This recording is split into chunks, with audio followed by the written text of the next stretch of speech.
Na-relieve sa pwesto ang hepe at 7 pang miyembro ng San Juan Police sa Batangas dahil sa pagkamatay ng isang drug suspect sa operasyon. May follow-up report si Denise Abante. Na-relieve sa pwesto ang hepe ng San Juan Police Station sa Batangas at 7 pang miyembro nito na kabilang sa mga nagsagawa ng umano'y drug buy-bust operation na nagresulta sa pagkasawi ng umano'y drug suspect na si Brian Laresma matapos daw itong manlaban sa mga pulis. Nangyari ang insidente noong ika-28 ng Mayo ngayong taon sa boundary ng San Juan, Batangas at Chaong, Quezon. Base sa investigasyong isinagawa ng Batangas Provincial Internal Affairs Service at Regional Internal Affairs Service, walang naganap na enkwentro sa pagitan ng dalawang panig. Inihayag yan ni Police Brigadier General Paul Kenneth Lucas ng Pro Calabarzon sa isinagawang pagdinig sa Kongreso. Based po sa investigation, wala pong arm encounter, kaya nga po nakapag-file tayo ng murder case laban dun sa limang police, Your Honor, and nagkaroon po tayo ng pre-charge investigation being conducted by PIAS, Your Honor.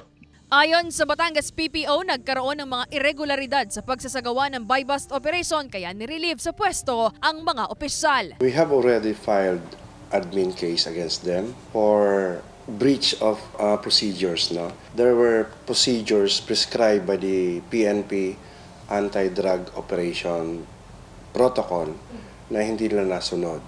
No? So, by not following strictly those procedures, it will redound to a violation of the performance of this official duty. Malaking pasasalamat naman daw ng pamilya ni Laresma na kahit papaano'y nabibigyan na raw ng hustisya ang pagkasawi ng kapatid. Pinaninindigan pa rin daw ni Adrian ang kanyang mga naging salaysay hinggil sa insidente. Maraming pasalamat sa tumutulong. Sana po ay makamtan po namin yung tunay na hustisya po. Wala pong transaction akong nakita, kundi ang kapatid ko po ay naghihintay sa akin para ibigay yung pambili ng solar pan.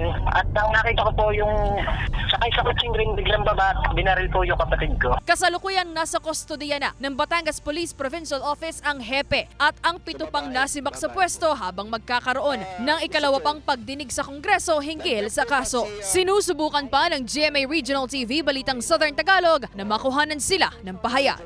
Go to the basics. We will exact the high standard of accountability to all officers at all levels of command.